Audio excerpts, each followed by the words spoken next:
Welcome back to Rum Chats, episode 23. It's your boy Hanley, your host. I got Ken on the beat with me. I'm going to let him introduce himself. So go ahead, my dude, introduce yourself. Let him know who you are. Let him know what's up. All right, what's up, guys? I'm Ken on the beat. My first name's Nick, and I live in the boonies, about 40 minutes from Ottawa. I'm a 28-year-old producer. I've been doing that for 5 years, solid 5 years. And I'm a signed producer with State Platinum Record, which is Bully Zone's the big leader. So shout out to Bully Zone. And thank you for having me on, Hanley. Yeah, definitely. Shout out to State Platinum. Shout out to Bully Zone. He's going to be the season finale for On the Line with coming out on Monday. But yeah, so let's talk about your music. You said you've been doing it for 5 years. What got you into it? That got me into hip hop. It was pretty much it failed in my mindset. It was like a failed DJ period, because before I started producing music, I was a DJ in the EDM scene. Not very known, but still kind of trying it out in Ottawa. And I was DJing for about 4 years, and that didn't really work out for me as far as a general, me not maybe being as good as I thought that I would be, and the kind of people that were around. I just said, fuck it. And, I just wanted to do my own music. I always wanted to do, I always thought like other people's music always had a little something like missing, or you know what I mean? Like I always wanted to make my own. So that got me into the producing transition. And hip hop goes back to when I was a kid, man. Like I grew up and listening to, NWA and Wu-Tang Clan and fucking 50 Cent and Nas, like all the old school Eminem, Dr. Dre. Like I grew up listening to hip hop. So when I started producing music, I was producing EDM, and it was all right. But I said, hey, I'll try to do some beats, and I started doing beats, and I was like, oh shit, it's more intricate than I thought. So then I just went full in hip hop, pop, R&B, like anything hip hop, anything with a beat, So, and now it got me 5 years after, man. I'm like fucking where I am today. So super grateful for that. But that's my music. It's pretty much what got me in that. Is that failed transition is that failed EDM episode, and just me wanting to create something and bring something to the world, that people can consume. Yeah. Right. So it's just that whole vision that I have, that I believe I can do something with this, right? I believe I can change some minds and help people, and just have an impact with my music. So right. It's why I do this. And that's why a lot of people do it, right? They want people to hear them. They want people to hear their story. And I guess by you making the beat and you finding the right artist to put on it, you end up getting your story told by someone else, since you're not rapping yourself. Exactly. Every time I do a beat, like, it's rare.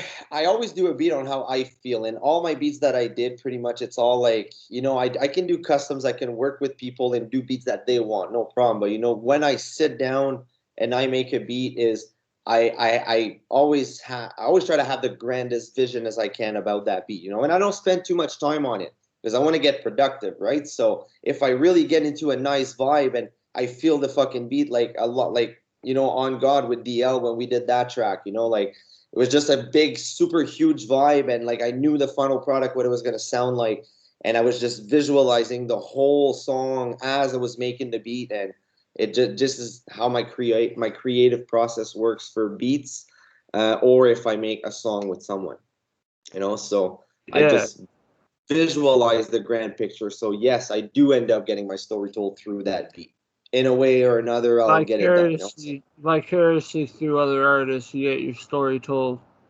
Mm-hmm. So exactly. So, what's your favorite type of like hip hop beat to make? Because there's so many subgenres now that like. Yeah, no. So me, of course, I always enjoy doing trap beats.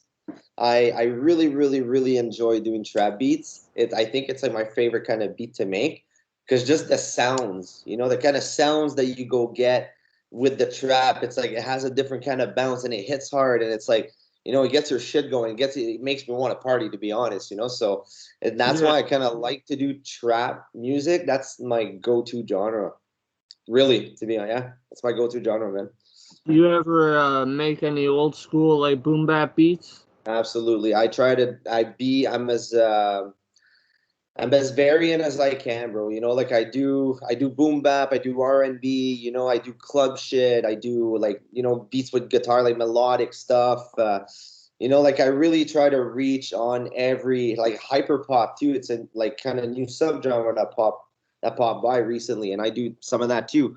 So I try to go as broad as I can because I don't want to be just a trap producer. I want to be a producer. You know, I want to be able to make any kind of music, you know, like I don't make heavy metal, I don't make rock, you know, like I'm not I can play bass guitar. I'm not a best guitarist, you know, so anything pop, man, I know that I can tackle every area of that. So variety. That's my go-to. I don't want to be known as just a one genre producer, you know. No, definitely not, because there's so many producers out there, man. You gotta be different, you know what I mean? You gotta be yourself. I mean, That's it. you can't have everybody's trap beat sounding the same, and I find a That's lot of trap beats sound the same, but I've been listening to your stuff. Your stuff has a vibe to it. I like it. I fuck with it a lot. Thanks, man. Um, yeah, no, definitely. Like I said, if I come back into hip hop and start doing my rapping thing again, I'll definitely holler at you for a beat. Word, man. Fucking right, man. We'll work together 100%. Yeah, we could create something. Trust me, I'll show you. I'll give you a link after to my last mixtape that I dropped. It was all unreleased material. Nice. But this isn't about me. It's about you. My bad. Uh, so yeah, like, tell me about your joining Stay Platinum. How'd that come about? All right. So when I started reaching out to people in Ottawa around like in December. Okay, so mid-December, I started like a bit before Christmas. Me and young Ellie, we got in touch. Okay, so me and Ellie, we get in touch. I go to Ellie's place, and then I meet DL. Then I meet DL that day. So then meet DL, we do some shit, then we start hanging out. About 2 weeks, and in that process, we're talking. He's like, "Yo, like I want to link with Bully Zone and this and that, and with Stay Platinum." I'm like, "Who the fuck is that?" You know, like I didn't know nobody. You know, like I didn't know no one. Like I was fresh in the scene, bro. So I'm just like, "Who the fuck is Bully Zone?" You know. So then I look it up, and I'm like, "Oh shit!" And then I see him on IG, and he did a live, like I think it was like right after New Year's, man. He did a live. I hopped on it with him, and just like, "Yo," and I just shoot the shit, right? Like told him who I am, like how old I am, like where I'm from, and like what I do, and this and that. He's like, "Oh shit, man! Like you got some beats you can send me?" I'm like, "Yeah, man, I can send you some beats." So I send him 5 beats, and after that, like about what a week after, they did live on the live, like him and Yardy.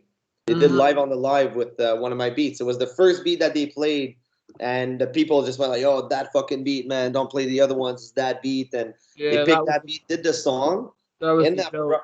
yeah, and in that process, like he's like, "Yo, you got some more beats to send me?" I'm like, "Yeah, but I want to meet you. You know, like I want to come and give them to you. You know, like I want to meet you. I want to see who you are, like what the fuck you're about, right?" So he's like, "Oh, cool, man." So then we planned a date. We go. I think it was January 16th. That was the date, if I remember correctly. And then so we go, and I'm going. I'm nervous as fuck, bro. You know, like I never fucking met nobody, right? So, and Bully Yeah, Zone, you know, like I don't know how he is, like with the tattoos and shit. I don't know nothing about that guy, right? he's a So I nice asked him, guy, man. Once you meet him, eh?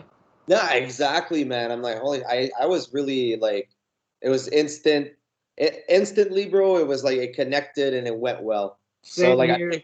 yeah, I picked up DL, man. We went over there because I was stressing the fuck out. We got in there. Then everything went super cool. The vibe was super right. You know, we smoked like a shit ton of blunts, bro. Like I don't know how many fucking blunts we smoked. Probably like six, Bully seven, Zone man. loves to smoke his fat ass blunts or his Yo, fat ass spliffs, man. yo, it was retarded. I've never smoked that much weed in a short amount of time in like a long time. So then after that, we're all fucking high and shit. He's like, "Yo, so you guys come correct? You guys got something?" And sure enough, we did, bro. Like I had a beat, and I had with DL. I met with DL. I'm like, "Yo, like this beat, man. Like you got something for that?" He's like, "Yeah, man. I think so." Spat some bars. I'm like, "Hey, bro, we're bringing that to Bully Zone." So when he asked us that, that was like the golden fucking ticket, right? I'm like, "Shit." So we show him that, and that song is "If You're Real." Yeah, that was a dope track, and the Yeah, video is dope too. that the first time we met, in the first 6 hours, we did If You're Real.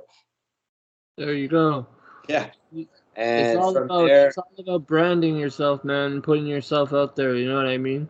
that's it, man. You know, like I believe like the kind of brand I am, bro, is just who I am. It's just, you know, I'm a very straightforward guy. I'm very honest about how I feel about shit. You know, like I don't hide how I feel. I don't give a fuck, man. Like if you like it, good. If you don't, I don't give no shit, bro. You know what I mean? Like I'm just genuine person, man. You know, and Yeah, if they don't I like just it, you have something else. that's it, exactly. You know, and I'm polite with people. I'm not a dick. You know, like I tend to believe I'm not a dick, but you know, sometimes, you know, when you want to get shit done as a producer, sometimes you gotta put your foot down, right? So, Like you you know, and said, you that's gotta go collect your money today, so that's the part about being a producer that's a bitch, because some people try to play you, man, try to fuck with oh, your that's money. right. No, nobody's gonna blame me. Like, they know, man. I've made it clear enough. Like, I'm not. You know, it's just I'm a guy principle, man. You know, like you say you're gonna pay me that day. You know, I expect it. You know, I understand shit can happen once. You know, like some unexpected event, but like when it's like 3 4 times, it's like, you know, like it's not right, right? But it doesn't get to that. So yeah, so I'm pretty grateful for that. But Yeah. yeah, I'm just who I am, bro. You know, I'm fucking this guy Nick from the Boonies, man. I'm making good music with good people, and I'm just trying to, you know, bring the best out of everybody. You know, hmm so if I can do it with my beats and my music, fuck yeah, man. Well, That's congrats on being put on with Stay Platinum. It's mm, good to see you have a team behind you, a very solid team. Bully Zone looks out for his team. fuck yeah, man. Oh yeah, Uh, 100%. like like he said when I was there, when we were doing the interview for the podcast, he was offering me different like tools if I needed them. He was cool with letting me use whatever. Yeah. So there's that. I'm gonna be interviewing Styles and B Show. I'm gonna be interviewing. I have a few for season 2. I'm gonna make it longer and I'm gonna make it weekly because season 1 it was too much stress on me at first, so I was doing it bi-weekly. Yeah. But that's only hearing something 2 times a month. You know what I mean? Yeah. Besides, that's why I made this series, like the YouTube series, so I have different artists, different producers, different people who paint anything. You know what I mean? Anything Yeah. art-wise, they're welcome to come on and shit. But tell me about this flawless beat. Is this for someone specific, or is it just a beat that you sent just to? Oh, it's a beat. It's a beat that I sent you, man, because it's. I think to date, it's like almost one of my best trap beats that I've ever made. I think. I got a bit more creative with it, so it's just, and I can. I don't know. I don't know. I could picture DL rapping on it, but apart from that, I don't know, man. If I could picture anybody else rapping on that beat yet, you know, like I would have to Maybe, hear. maybe I will. Maybe, man, like fucking when you play that, but you'll see, dude, it's sick. I got like, you know, 2 separate melodies in there, like with like super, like I don't know, man. It's nice slow mo transitions, like it's sick. I do like a big tape stop, like, and then it starts again with another melody, and it's dope, man. Like you'll hear it and And you'll be like, oh man, it's gnarly. Like yo, everybody I showed that beat to was like, holy fuck, bro, that's a good beat. I'm like, yeah, thanks, man. and for the artists that watch this episode, what do you usually charge per beat? Me, I charge $100 per beat, full exclusive. That's what I charge. That's a But good deal. it's a very good deal because I want to get my name out there. Eventually, you know, prices are gonna go up. So while it's $100 a beat, guys, like fucking take advantage of it, man. Clean me out, man. I make 2 to 3 beats a day easy. So I think I'll be able to keep up. But man, like this is a good deal for And, now, man. So at and least for like the rest of 2021, it's gonna be and that like if price. someone wants a custom beat, like say they came to your crib or whatever while you're making it and they're writing to it, what would you charge for that? Well, a custom beat, I probably go like 150 for that. Yeah, That makes 150 for sense. a custom. You know, for the $50 extra. It's still an exclusive and it's time, you know, we get to collab together. So yeah, man, like 150 for custom. That's what it is for now, man. Yeah. So I guess as the Stay Platinum producer, any beats that they want, they could just use? Yes and no. I do charge them a bit because also like like You need to it's make your money.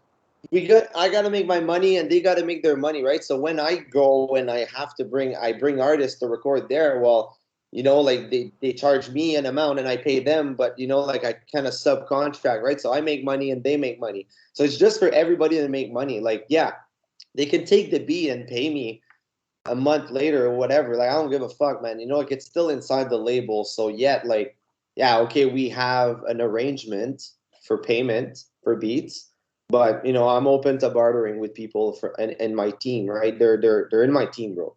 So Yeah. it's a different thing with the label, and just it's family, right? Definitely. And like anytime you need promotion or whatever, or want an interview to like promote something, make sure you holler at me because I'm trying to be the one that people come to get their name. Like I said, I have you today, and then I have you on the podcast tomorrow. That's like the first person to do that. So Back to back, yeah. yeah, That's back to cool, man. back. Thanks. I'm honored, bro. Well, I appreciate that you're gonna drive all the way from Cassleman. That's a pretty far drive. I mean, It's a good drive, bro. I listen to music, man. It's on the highway, man. Like I'm just fucking cruising, It's yeah, easy, man. I enjoy it, man. Like really, it's part of my journey. I don't care. Like even if I live in Montreal, like you know what I mean? Like I just so happens I live here and it's fine. I fucking like it, bro. Like I don't mind at all. It's my pleasure to reach out to you and I'm honored, man. Thank you. no, definitely, man. And I'm glad that I could have you on because like following you is dope and stuff, but meeting you is good. I mean, I'd rather meet you in person, which we'll do tomorrow, but I mean, right now, I mean, Oh, it's a good talk. We're getting into your music. You're getting your vibe. yeah, I'm man. sure I'm sure after the interview you'll have a bit of a vibe in you today. So maybe you'll make fucking six beats. Dude, you know what? Like as you're saying that, man, I feel all pumped up, and I'm stoked to make some beats today. Like I know, like fuck, man, I am inspired right now. So See, that's my goal, man. Like I say, saying my goal is to help or inspire someone to do what they want to do, and sorry, so man. I'm glad I could somewhat help. Yeah, no, big help, bro, for real. Any bit of inspiration, man. Anybody that helps me in any way, shape, or form, bro. I have so much gratitude for that. Yeah. When you come for the podcast, you should bring some beats on USB if you can, Oh yeah, I got you, man. I got like 4 USB loaded with beats, so and it's we fine. could just sit there and jam and listen to them and Yeah, possibly work something out. yeah, for real, fucking right, man. Because I need to get my inspiration back in rapping because it's been like a decade, man. It's been like 10 years. Holy shit, eh? No way. Yeah, like I like deleted my whole catalog and shit. Like I was like completely off the grid, and then I randomly came back because someone on Facebook put like, "Is Jordan Hanley dead?" And I was like, "What the fuck?" I was like, came back on Facebook. I'm like, "No, I'm right here, bitch." Like, what the fuck? Shit. Like you really thought I was dead? Y'all fucked up. Shit, But wow. that's how like ghost I went. Like I didn't speak to no one. I wasn't on anything. I was on Instagram, but I was by like a fake name. Yeah, yeah, yeah. My name was Vladimir Putin. Vladimir Putin. Yep. Nice. Yeah, definitely. No one found me. Only people who like Putin. Yeah, that's it. They thought I was like a Putin raider, and I'm like, no, it's just my name. But yeah, Yeah. no. Let's tap out for this, and I'll let you give everybody your links. So go ahead, give them your links to where they can find you, and then I'll do my outro. All right. So on Instagram, guys, you can find me. It's at Kin on the Beat, KIN on the Beat, all together. My BeatStar, if you want to have access to my Beat Store, to some of the beats I have posted on there, well, you can go at kinotb.beatstars.com. And Facebook, Kin on the Beat, Twitter, Kin Noren. That's Noren at the end. And yeah, it's pretty much all my links, man. Thank you guys for watching and Again, Hanley, for having me on. Definitely. And I'm just going to do a shout out to my sponsors. I got Kanawaki Brew Co. On the hat. I got Bandanna Canada, custom bandanas, custom face shields, custom banners, everything. And Mauvais Garçons, the restaurant in Griffintown, Montreal, also supports me. They're a sponsor as well. So it's been great talking to you. I'm glad we met. We'll meet tomorrow. And definitely get something popping. Try, brother. Let's make it happen.